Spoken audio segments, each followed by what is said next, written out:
আসসালামু আলাইকুম এভরিওয়ান, কেমন আছেন সবাই? আশা করি সবাই ভালো আছেন। এই ভিডিওটা হচ্ছে এই বছরের প্রথম উইকেন্ডের ব্লগ। আই মিন লাস্ট ফ্রাইডের ব্লগ।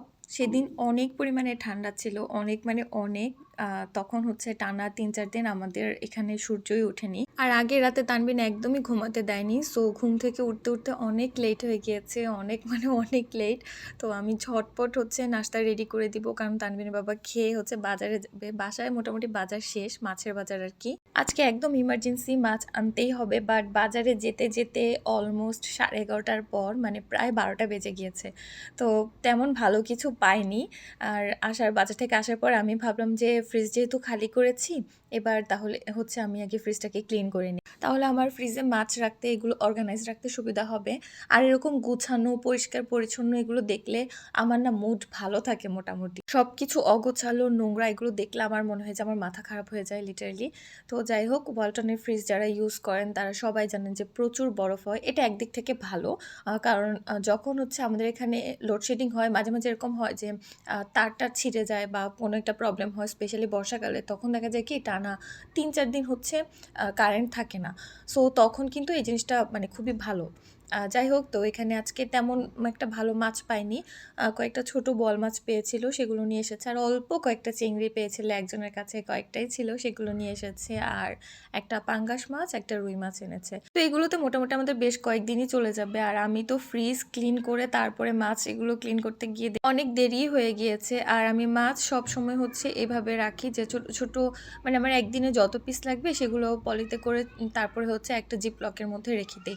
তাহলে হয় কি আমার প্রতিদিন এই মাছ কোথায় সেই মাছ কোথায় এগুলো খুঁজতে হয় না। যেমন সবগুলো পাঙ্গাস মাছ একটা জিপলকে থাকে, সবগুলো রুই মাছ একটা জিপলকে থাকে, বা যেকোনো মাছ আর কি সবগুলো একসাথেই থাকে।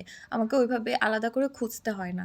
তো আমি মোটামুটি মাছগুলো মানে লবণ-টবণ দিয়ে ধুয়ে ভালো করে ক্লিন করে তারপরেই রেখেছি। তবে বোয়াল আর চিংড়ি আমি কাটতে পারিনি। আর আমি জানি না ছোট, ছোট বলগুলো খেতে কেমন হবে। আমার আসলে কখনো খাওয়া হয়নি। সো আমার কোনো আইডিয়া নাই। আমি বলেছি একটু ডিফারেন্ট টাইপের মাছ আনতে। মানে ছোট মাছগুলো আরকি একটু ডিফারেন্ট আনতে। আর সবসময় এক টাইপের মাছ খেতে ভালো লাগে না। যাই হোক, খুবই তাড়াহুড়ো করে কাজগুলো করে এখন আমি রান্না করে নিচ্ছি। অলমোস্ট ২টা বেজে গিয়েছে আর আমাকে ১ ঘন্টার মধ্যে রান্না শেষ করতে হবে। নাস্তা যেহেতু একটু লেট করে করছি, তো ওইভাবে আরকি ক্ষুধা লাগে নাই। তবে একটু পরেই ক্ষুধা লেগে যাবে। তো আমি এখানে একটু পাঙ্গাস মাছ ভুনা করছি আর এটার সাথে আমি পেঁয়াজকলি এড করব। এই সিজনটাতে আমার পেঁয়াজকলি মোটামুটি সবকিছুর সাথেই খাওয়া হয়। পেঁয়াজকলি আমার খুবই পছন্দ। পেঁয়াজকলি চিংড়ি দিয়ে ভাজি বা শুধু নতুন আলু দিয়ে ভাজি বা এভাবে মাছ ভুনার সাথে সবভাবে আমার খেতে ভালো লাগে। আর হচ্ছে পাঙ্গাস মাছে বেশ কিছুটা তেল পেয়েছি। তো এই তেলটা দিয়ে বেগুন দিয়ে রান্না করব। আমার খাবারের সাথে আমার বাবার বাড়ি, শ্বশুর বাড়ি কারো খাবারের কোনো মিল নাই। কজ হচ্ছে আমি আমি কার মতো খাই আমি আসলেই জানি না। আমি বিভিন্ন রেসিপি ট্রাই করি YouTube দেখে, সবার ভ্লগ-টগ দেখে। তো এটা আমি মাছের তেল খাওয়াটা শিখেছি খুব রিসেন্ট, অ্যান্ড এটা আমার এখন রিসেন্ট ফেভারিট একটা খাবার আরকি। খুবই মজা লাগে এভাবে বেগুন দিয়ে মাছের তেল করলে এত বেশি ভালো লাগে। তো তেলের মধ্যে মাছের তেলগুলোকে ছোট, ছোট টুকরো করে লবণ আর হলুদ দিয়ে ভেজে নিয়ে তারপরে এর উপরে আমি বেগুন দিয়ে দিয়েছি। আলুও দেওয়া যায় এখানে, তবে আমি আজকে আলু দেইনি। তারপরে পেঁয়াজ কুচি, হলুদ আর মরিচের গুঁড়া, ধনিয়া গুঁড়াও দিয়েছিলাম একটু লবণ দিয়ে। এগুলোকে একদম মানে লো মিডিয়াম হিটে এগুলোকে একদম ভাজা, ভাজা করে ফেলবো। আর এখানে পাশাপাশি আমি একটু হচ্ছে পুঁটি মাছ ভাজি করছি। ওই ফ্রিজ ক্লিন করার সময় পেয়েছিলাম একটু, এগুলো ভাজি করে নিচ্ছি। আর আমার কিন্তু রান্না করার সময় শুধু যে রান্না করি ওইরকম না, পাশাপাশি ক্লিনিংয়ের কাজগুলোও করে থাকি। তাহলে আমার তাড়াতাড়ি কিচেন থেকে বের হইতে পারি আরকি।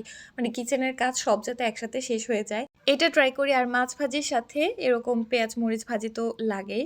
ঘরদোর গুছিয়ে রাখা, একটু ডেকোর করে রাখা, এটা সব মেয়েরই ভালো লাগে। বাট সবার সবসময় ওই সিচুয়েশনটা থাকে না। এখন তো ডেকোর ভ্লগগুলো খুবই ট্রেন্ডি। সবাই ঘরদোর ওইভাবে গুছিয়ে রাখে। বাট আসলে সবসময় সবার সিচুয়েশন ওরকম হয় না।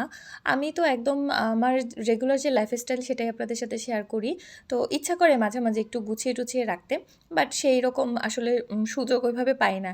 এই যে টেবিলটা দেখছেন এটা কিন্তু ফাঁকাই থাকে, কারণ তানবিন এটা টেনে ক্লথ এগুলো সব নিচে ফেলে দেয়। সো টেবিলের উপর আমি কোনো কিচ্ছু রাখি না। তবে ইচ্ছা করে যে একটু ফুল-টুল দিয়ে গুছিয়ে টুছিয়ে রাখি, বাট সে উপায় আসলে ওইভাবে হয় না।